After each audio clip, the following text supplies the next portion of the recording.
going on down to Ohio State and, playing there, actually getting recruited in '98, I was looking at Ohio State thinking they were #1 in the country, lost to Michigan State. I'm looking at the recruiting class thinking like, hey, I'm the missing link. I'm going down to Columbus, Ohio.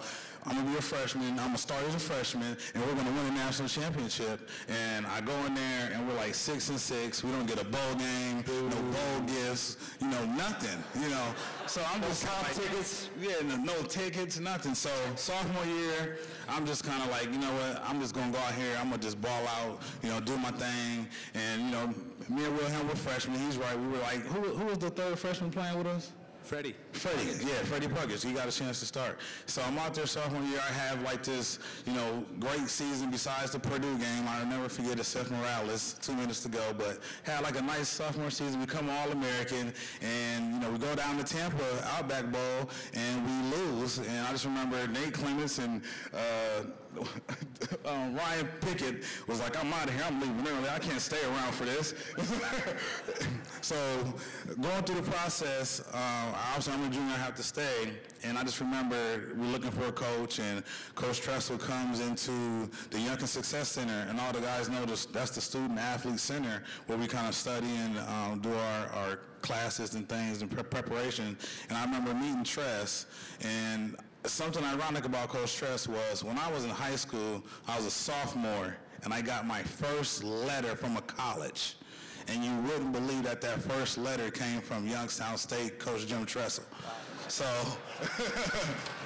so meeting him, this is the kind of man he was. He was watching talent very early. So meeting him, I mentioned that, I remember that, say good luck, not knowing he was going to be our coach. I was probably voting for Glenn Mason at the time. Sorry, Tress, but, I was a big Ohio State guy. So I thought we were hiring Mason too. I thought we were hiring Mason. So obviously Tress gets the job, and he comes in and he says, in 300-something days, we're going to beat this team up north. 310, Michael. 310. So, and I'm just kind of like, all right, who is this guy? And the whole Coach D'Antonio thing. I remember me and Coach D'Antonio, that whole first season with him as a junior, just bumping heads. But I realized he had to, bump me down and knock me down for all the younger players to recognize that, hey, this is a new staff, and we're going to do our thing. And if I can yell at Mike Doss, I can yell at anybody. So me and Coach D'Antonio used to bump heads a few times. So now I'm a junior, and we go 7-5. We had a great kind of run in the second half against South Carolina, that USC team again, and we lose. So I'm just sitting there contemplating, am I going to stay around for this? I just remember being there a year ago with Nate Clements and Ryan Pickett, and they're like, I'm out of here. And I just remember going through this process and, talking over with my family. And in my mind, I really wanted to leave, just knowing that my mother lived here in Cleveland. I was raised in Canton by my uncle, my dad's side of the family. And I wanted to do something to change her life. And I remember calling her the day that I was going to make the decision. And the day I actually made the decision was on her birthday. So it was her birthday, January 9th.